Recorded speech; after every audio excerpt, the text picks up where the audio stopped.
This book is called Growing Frogs. It was written by Vivian French and illustrated by Allison Bartlett. Do you know what these are, boys and girls, right here? Do you know what that's called? We're going to learn all about frogs today.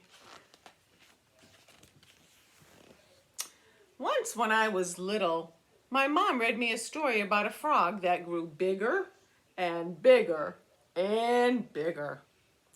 Afterward, Mom asked me if I'd like to watch some real frogs growing. I know where there's a pond with lots of frogs' eggs in it, she said. We could bring some home. I was frightened. I don't want any frogs jumping around getting bigger and bigger and bigger, I said. But Mom gave me a hug. It's only a story, she said. Even when our frogs are grown up, they'll still be smaller than my hand. Oh, I said. The next day, we went to look at the pond. The water was dark brown and there was gray jelly stuff floating on the top. Yuck, I said. Do you know what it is now?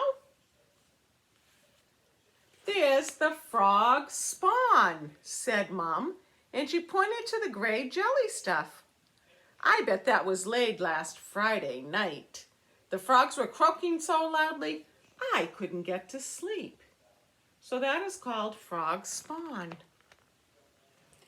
And male frogs croak to attract the female frogs. And that's why they are so loud sometimes.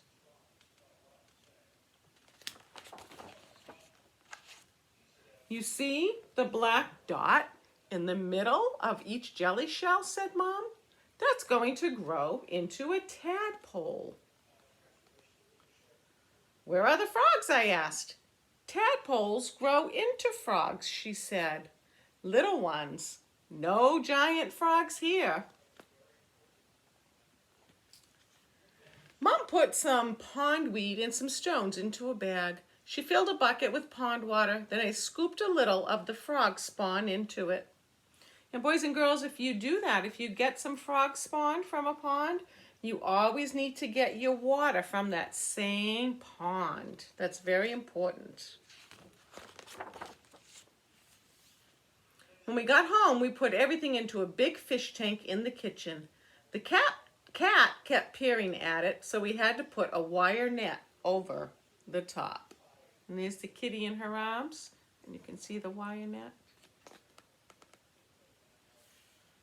I counted 27 little black dots. Each dot was inside its own jelly shell.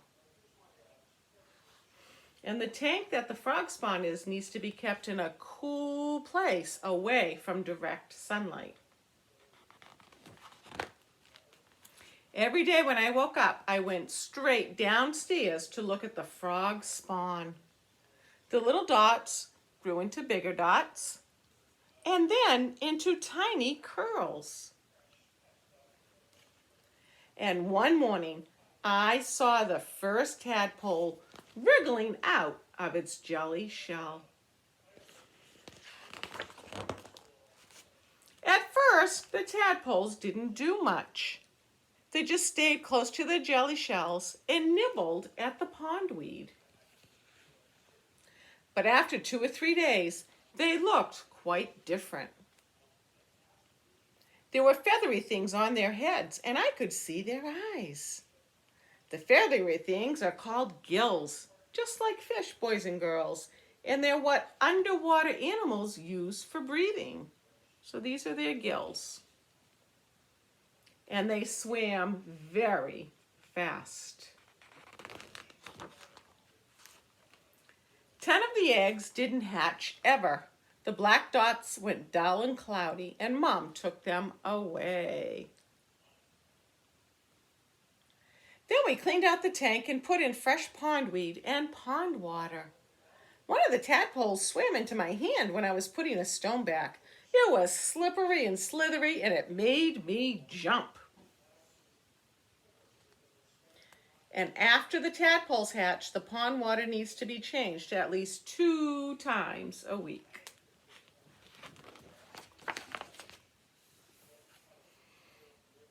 After a while, I get used to having tadpoles, and I didn't look at them so often. When Mom told me their little feathery things had disappeared, I didn't believe her, but it was true. You see those feathery things anymore? They are gone.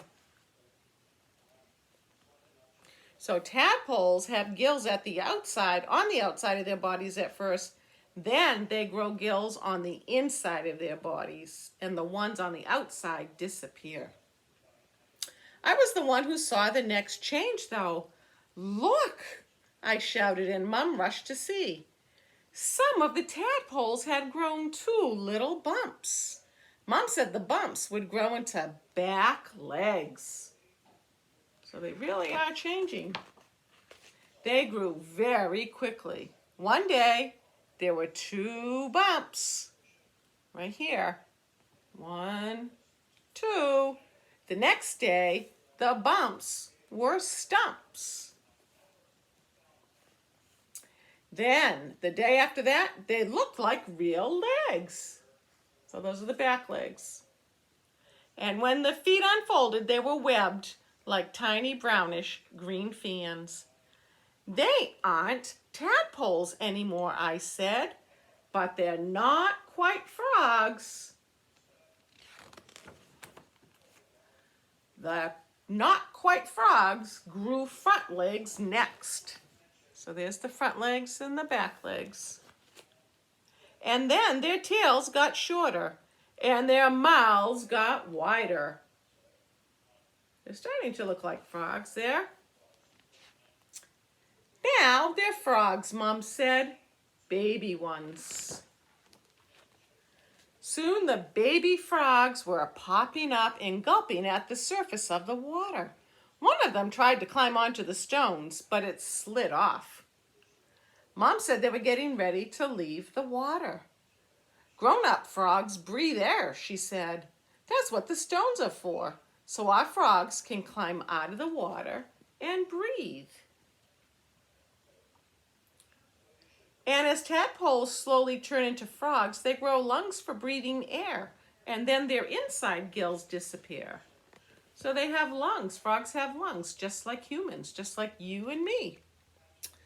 Not long after that, Mom said it was time to take our baby frogs back to live in the pond with all the other baby frogs.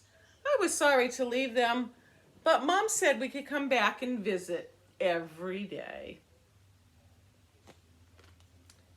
Baby frogs need space to grow and room to hop around. Grown-up frogs live most of their lives on land, returning to the ponds to lay eggs. And they go to the same pond where they were born. One rainy morning, a week later, Mom woke me up very early. Hurry, she said, and we ran downstairs and out to the pond. What do you see, boys and girls? Pretty neat. There were hundreds of tiny frogs hopping over the grass. They're looking for dark, wet places to live, Mom said, but they won't go far, and in a couple of years, they'll be back to lay frog spawn of their own.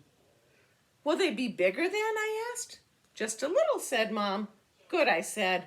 I like having frogs jumping around, getting bigger and bigger and bigger.